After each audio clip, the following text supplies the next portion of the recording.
आपका? मेरा नाम अमन पांडे है। अमन, अभी आप कौन सी मूवी देख के आ रहे हैं? The Kashmiri files. कैसी मूवी लगी आपको? मतलब हृदय को छू गई ऐसी मूवी लगी। मैं एक कविता सुनाना चाहूँगा, आप सभी ध्यान सुनेगा। 7 लाख कश्मीरी पंडित कश्मीर से भगा दिए, तिलक लगाने वाले के भी होश ठिकाने लगा दिए। ये मेरी पंक्तियाँ नहीं, अमित शर्मा जी की पंक्तियाँ हैं। आप लोग सुने होंगे, आप सभी भाई सुने होंगे कि 7 लाख कश्मीरी पंडित कश्मीर से भगा दिए, तिलक लगाने वाले के भी होश ठिकाने लगा दिए। माँ को काटा बहन को लूटा, माँ को काटा बहन को लूटा, वो चुपचाप खड़े रहे। अरे कोठी बंगले वाले भी राहत शिविरों में पड़े रहे, राहत शिविरों में पड़े रहे। अरे पंडितों सागर से बहती पतवार उठा लेते, अरे पंडितों सागर से बहती पतवार उठा लेते, और 7 लाख में से केवल 100 ही हथियार उठा लेते, 100 ही हथियार उठा लेते। हथियार उठाकर दुश्मन की छाती पे जाके तन जाते तुम, हथियार उठा के दुश्मन की छाती पे तन जाते तुम। केवल कुछ दिन की खातिर परशुराम बन जाते तुम, परशुराम बन जाते तुम। और पाक का झंडा ना होता, पाक का झंडा ना होता इस हिंदुस्तान की माटी में, हर हर महादेव के नारे लगते हैं कश्मीरी घाटी में, हर हर महादेव।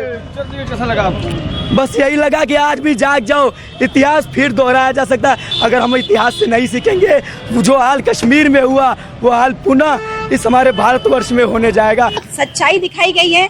पहली बार किसी डायरेक्टर ने इतनी हिम्मत की है कि ये देश की सच्चाई को, अपने इतिहास को सामने लाने के लिए, और ये सच्चाई को यदि हमारे युवा वर्ग, हमारी आज की पीढ़ी देखेगी तो अपनी जानेगी इतिहास में क्या है सही, क्या गलत है।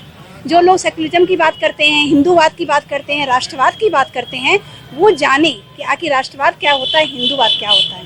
कश्मीर में क्या हुआ, आज तक हम सभी अनभिज्ञ थे उससे, लेकिन अब देखने के बाद लग रहा है कि कश्मीर में जो हुआ, उसके बाद मेरे माननीय प्रधानमंत्री जी ने जो 370 हटाया, इसके वो कितना जरूरी था। वहाँ के लोगों को कैसे पलायन हुआ, वहाँ के पंडितों के साथ क्या हुआ, ये हम सब नहीं जाने। लेकिन आज के युवा वर्ग भ्रमित है। उनको कहा जा रहा है कि यहाँ पर हिंदू मुस्लिम किया जा रहा है, हिंदूवाद किया जा रहा है। वो इस पिक्चर को, इस मूवी को देखने के बाद वो जानेंगे सच्चाई को कि क्यों किया जा रहा है। कहीं हमारे देश की भी वही स्थिति न हो जाए। यहाँ पर बंगाल की स्थिति सभी देख रहे हैं क्या हो रहा है। तो इसलिए युवा वर्ग के लिए ये बहुत जरूरी है, और इस मूवी को हमारे यहाँ सबको, युवा वर्ग को क्या, सभी को देखना जरूरी है कि आने वाले कल को यदि ऐसा डायरेक्टर जो हैं वो फिर हिम्मत कर सके दूसरे देश की, दूसरे जगह की सच्चाई को लोगों के सामने लाने के लिए। हाँ, क्योंकि सच्चाई को बर्दाश्त नहीं कर पा रहा है।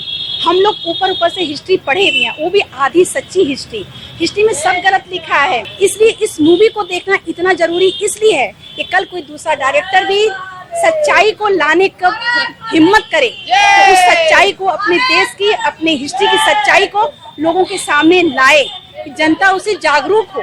जनता हिस्ट्री नहीं जानती है, हमारे यहाँ की हिस्ट्री में 10% भी सच्चाई नहीं है। तो कश्मीर फाइल्स देख करके निकले हैं, और जिसका अनुभव इस तरह का है कि हम आपको बता नहीं सकते हैं शब्दों में, क्योंकि इसमें इस तरह के संवेदनात्मक सीनों को दिखाया गया है कि जिसको देखने के बाद अपने आप हमारा हृदय दुख से एकदम भर जा रहा है। कोई भी दृश्य इस कहीं पर भी बड़े कलाकारों की आवश्यकता नहीं थी इस पिक्चर में। देख करके यही लगा कि यह फिल्म अपने आप में सब कुछ बोल रही है, और किस तरह से दृश्यों का फिल्मांकन किया गया है सब कुछ समझ में आ रहा है। शायद कुछ भी अपने मुंह से कहने की आवश्यकता नहीं है इस फिल्म के बीच में, और एक एक छोटे छोटे सीन उसको पूरी तरह से व्यंजित करने में सफल रहे हैं, जो भी फिल्म निर्देशक का मंतव्य रहा हो। और एक ऐसी घटना जिसको आज का युवा समाज नहीं जानता था, उसको आज के दौर में हमारे सामने यह फिल्म बखूबी निभाती है, प्रस्तुत करती है। जी, हम लोगों ने अभी कश्मीर फाइल्स देखी है, और ये जो 19 जनवरी 1990 की घटना है जो गई है कश्मीरी पंडितों को हटाने की, ये बहुत सारी ऐसी सच्चाई हम लोग के सामने आई है जो हम लोग को नहीं पता थी, और ये बात जानना बहुत ज़रूरी है। लोगों को सच्चाई जानना बहुत ज़रूरी है कि क्या हुआ था, क्या नहीं हुआ था, कैसे पंडितों को वहाँ के प्रशासनिक उन लोगों को सपोर्ट नहीं मिला, इस वजह से उन्हें वहाँ से भागना पड़ा। अगर वहाँ पे लोगों को सहायता मिली होती, सपोर्ट मिला होता, तो शायद ऐसी घटना न होती। बहुत मूवी को प्रमोट नहीं किया जा रहा है, अपने यहाँ लोगों ने प्रमोट नहीं किया, लेकिन राज्य की सरकारों ने टैक्स फ्री किया, क्या कहना है? बिल्कुल, वो प्रमोशन इसलिए नहीं हो रहा है क्योंकि वो सच्चाई लोगों के सामने नहीं लाना चाहते हैं। वो नहीं चाहते हैं कि क्या सच्चाई थी, क्या घटना घटी थी वो लोगों को पता चले, ये वो नहीं करना चाहते। लेकिन हमारी सरकार ने इसका बहुत ही लोगों को सहायता प्रदान की है कि जो टैक्स फ्री कर दिया है, ताकि लोग आसानी से इसको देखें, समझें, हमारे यूथ इसको देखे, इसको समझे और आगे इसको जाके अपने क्या काम करना है, क्या लोगों को जागरूक करना है, इस पे कैसे हम इस पे काम कर सकते हैं ताकि हम समाज को बचा सके, संभाल के रख सके, अपनी भारत भूमि को बचा के रख सके। आज के समय में देखिए इस मूवी जो हम लोग अभी देख कर आ रहे हैं द कश्मीर फाइल, इसका बहुत ही बड़ा महत्व है, क्योंकि जो हमारे इतिहास लेखक रहे हैं, हमारे बच्चों से उन्होंने हमारे वास्तविक इतिहास को छुपाया है। हमारे बच्चे, हम खुद इस बात को कह सकते हैं कि हम लोग भी बहुत सारी वास्तविकताओं से जो हमारे समाज में है, जो हिंदुओं की रियलिटी है, उससे हम लोग अनभिज्ञ हैं। तो ये जो मूवी दिखाई गई है वो रियलिटी को दिखाती है कि किस तरह से कश्मीर में पंडितों के साथ किस तरह का व्यवहार किया गया था। मैम, टीवी पे कई ऐसे शो आते हैं जहाँ मूवी को प्रमोट किया जाता है, जी। जैसे उनमें से कपिल शर्मा शो है, लेकिन वहाँ पे मूवी को प्रमोट करने से मना कर दिया गया। देखिए समाज में मक्खनचू टाइप बहुत लोग हैं, ठीक है, तो ऐसे लोगों का कुछ नहीं किया जा सकता है। और इस मूवी को लोग इसलिए प्रमोट नहीं कर रहे हैं ताकि वास्तविकता जब जनता जान जाएगी, हिंदू वास्तविकता जान जाएगी तो जागरूक हो जाएगी। और अपनी वास्तविकता को जानना उतना ही आवश्यक है।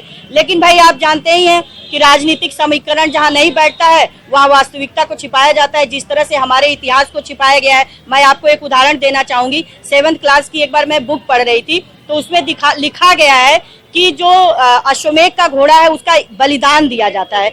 आप लोग भी जानते हैं अश्वमेध यज्ञ के घोड़े का बलि नहीं चढ़ाई जाती है, लेकिन ये हमारे आने वाली पीढ़ी को पढ़ाया जा रहा है, उनको दिग्भ्रमित किया जा रहा है कि वो अपने सभ्यता से, अपनी संस्कृति से, अपने संस्कार से, हर चीज से दूर हो जाए, उनको वास्तविक ज्ञान न हो और वो भ्रम में ही अपना जीवन जिए, और ऐसा हो रहा है। बहुत ही अच्छी मूवी है। और उस समय जो हमारे कश्मीर की स्थिति थी और तत्कालीन प्रधानमंत्री जी ने जो 370 हटाया, वहाँ से एकदम साफ साफ हमें उसकी सच्चाई इस फिल्म के माध्यम से हमें दिखाई दे रही है। और ये फिल्म नहीं लग रहा जैसे हमारे आसपास की सारी घटना घटित हो रही है सामने। बहुत ही अच्छा लगा देख करके।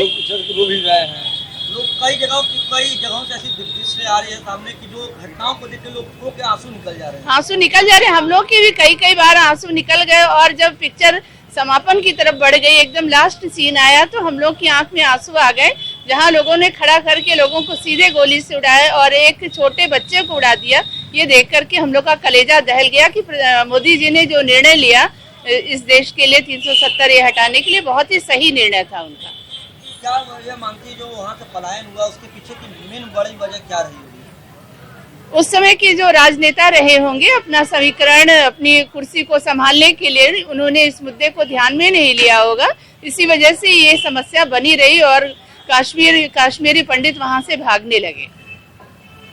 कैसी लगी मूवी, क्या कहना चाहिए? मूवी में एक सच्चाई दिखाई गई है। मैं धन्यवाद करना चाहूँगा हमारे डायरेक्टर अभिषेक अग्निहोत्री जी का, जिन्होंने हमें यह सच्चाई दिखाई। और मैं चाहता हूँ कि भारत का हर वो नागरिक, हर वो सेकुलर ये सच्चाई देखे। क्या था खास मूवी? इस मूवी में खास ये था कि सच्चाई दिखाई गई कि किस तरीके से शांति दूतों ने अपनी फौज खड़ी की, किस तरीके से उन्हें कानूनी मदद दी गई, किस तरीके से उन्हें सरकारी मदद दी गई, और वो किस तरीके से हमारे कश्मीरी भाइयों का कत्ल-ए-आम किया, सड़े-आम उन्हें मारा गया, उनकी बहन बेटियों की इज्जतें लूटी गई। एक चीज़ भी ये भी दिखा इसमें कि उन्होंने ये कहा था कि तुम भाग जाओ कश्मीरी पंडितों, मगर अपनी बहन बेटियों को छोड़ के चले जाओ। निगाह के ये करेंगे उनके हलाला के। अरे पाकिस्तान में वेश्या बाजारों में बेच देते थे उनको। इतना बड़ा, मतलब मुगलों के बाद बहुत बड़ा अत्याचार यहाँ पे। मेरा नाम राज केसरी है।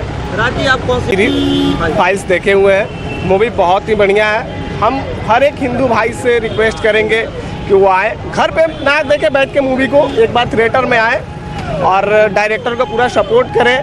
और दूसरी चीज़ ये है कि हम ये चीज़ चाहते हैं कि भारत में जो हमें इतिहास में पढ़ाया जाता है, जैसे मैं खुद एक आर्ट का स्टूडेंट हूँ, इतिहास का स्टूडेंट हूँ, तो सरकार को ये चीज़ करनी चाहिए कि वो केवल ना हमें मुगलों के बारे में बताएं, हमारे बारे में भी बताएं, हमारे कश्मीर के बारे में बताएं, हमारे महाराणा प्रताप के बारे में बताएं, हमारे बड़े बड़े जो नौ पुरुष हैं उनके बारे में बताएं, केवल मुगलों के बारे में पढ़ाया जाता है। मूवी में जिस तरीके से आपने देखा, मूवी आप जी, जी। निकल रहे हैं, क्या लगता है असली वजह मूवी में क्या दिखाई गई है? हिंदुओं को पलायन, देखिए, हिंदुओं को पलायन की ये चीज़ है, हिंदुओं इसलिए पलायन किए गए क्योंकि वहाँ उनको हिंदू जो है अस्वात नहीं है, और हिंदू जो है बहुत शांत प्रिय व्यक्ति है। हम लोगों ने कभी हथियार नहीं उठाने की कोशिश की, कभी इस तरीके का काम नहीं करने का प्रयास किया। हम हमेशा से ये चीज़ सोचते हैं कि भैया जो हो प्रेम से हो, क्योंकि ये गांधी जी का देश है। गांधी जी ने भी हमारे देश को अगर आज़ाद कराया तो उन्होंने भी प्रेम से आज़ाद कराया देश को। क्या हुआ? और वो बहुत बड़ी, हम ये खुशी करते हैं कि हम इस भारत आज़ाद देश में हैं। लेकिन हमारी सरकार को आगे इस चीज़ पर सोचनी चाहिए कि हमारे इतिहास को कुछ बदलना चाहिए और इनके बारे में भी बतानी चाहिए। और फिल्म बहुत बढ़िया है। जय हिंद, जय श्री राम, जय भारत। डिजिटल इंडिया का digital new platform live VNS पिछले 7 वर्षों से बनारस की सेवा में। पाइए बनारस के कोने कोने की खबर निष्पक्षता के साथ। लाइव VNS से बनारस की ताज़ा तरीन खबरों के लिए प्ले स्टोर से डाउनलोड कीजिए लाइव VNS ऐप या फॉलो कीजिए लाइव VNS को सोशल मीडिया पर।